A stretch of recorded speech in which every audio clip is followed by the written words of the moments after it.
More than 2 years later, Gymshark is at it again. But this time, I believe the gymwear brand should reevaluate the long-term viability of this extension strategy, as original categorical boundaries almost don't exist any longer.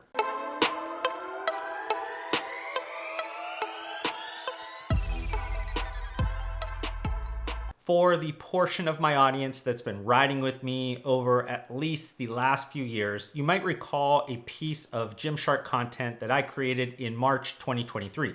But for those unfamiliar, that previous content thoroughly examined the UK-only limited time offer branded pre-workout supplement that Gymshark created earlier that year by basically partnering with the UK sports nutrition brand Applied Nutrition to white label their popular ABE pre-workout product. And at the very end of that content, I mentioned, quote, "I don't think you'll be seeing Gymshark create a permanent supplement line or even tons of these LTO launches, at least in the short term. Yet, we are well past that time frame mentioned. Gymshark just created another LTO supplement, and the activewear categorical boundaries have been decimated lately by investment decisions from ALO, NOBULL, and Reebok, among others.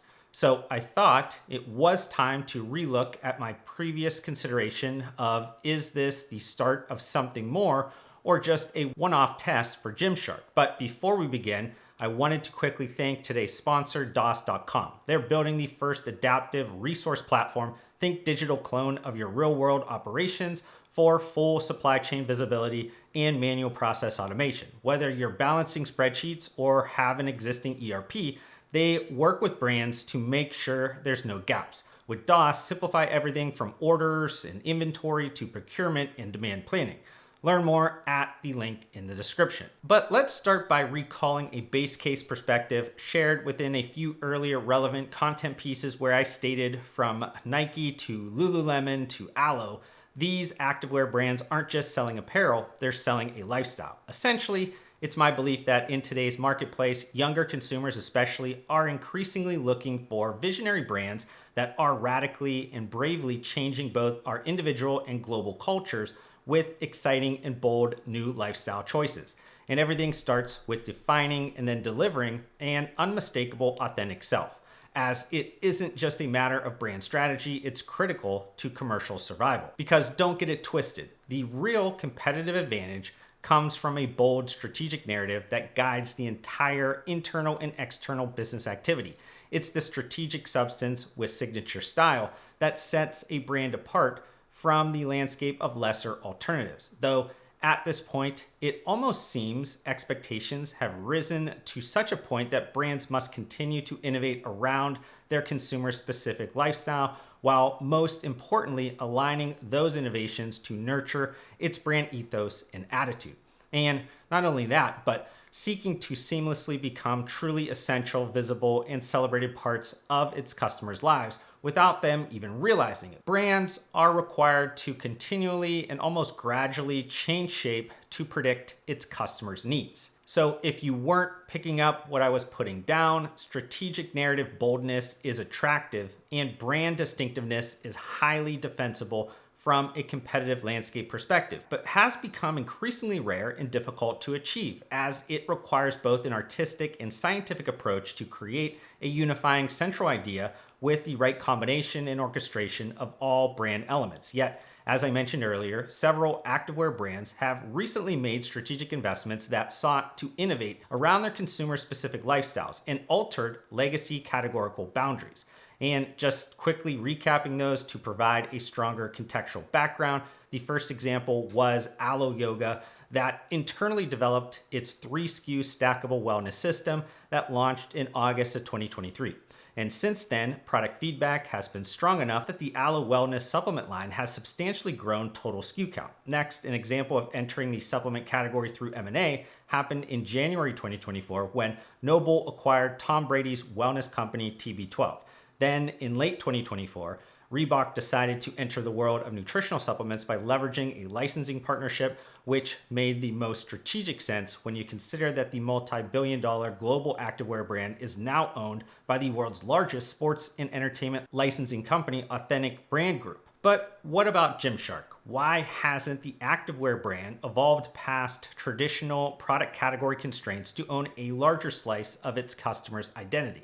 And before anyone points towards company size based on annual revenue, Gymshark reported growing 9% year over year to generating just over $800 million in revenue during its latest fiscal year, a number that exceeds or puts it in relatively close proximity to those previously mentioned activewear brands. Though financial metrics like year-over-year revenue growth trends or annual revenue generated overall has never been a challenge at Gymshark. And interestingly enough, those are also not variables I believe should dictate if a lifestyle brand decides to extend beyond its traditional categorical boundaries. Instead, I think Gymshark struggled to continually show up as its unmistakable self as the activewear brand attempted to gain more acceptance across the adoption curve.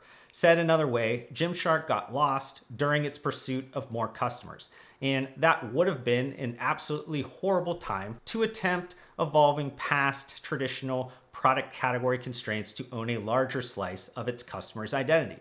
And I think Gymshark starting to lose its brand distinctiveness became a major factor into why founder Ben Francis returned as CEO in August of 2021, despite Gymshark successfully scaling from a smaller brand to a global phenomenon in the 4 years under different leadership. And that's largely why I made this comment at the very end of that previous content 2 years ago. I think you'll see Gymshark get back to their roots and double or triple down on what they do best. So after embarking on an almost 4-year journey to recreate a unifying central idea for Gymshark with the right combination and orchestration of all brand elements by leveraging both an artistic and scientific approach, there seems to be a singularity and focus once again with the marketing and brand building strategy. And its revived brand distinctiveness harkens back to the why Ben Francis originally founded Gymshark in the first place, realizing no one really made clothes for the bodybuilding scene. In fact, within a growing marketplace of athleisure and sportswear brands, Gymshark wants more than ever to be the go-to name for gym wear. And within its most recent advertising campaign called We Do Gym, Gymshark intelligently plays into the nuances of gym culture by referencing an array of if you know truths.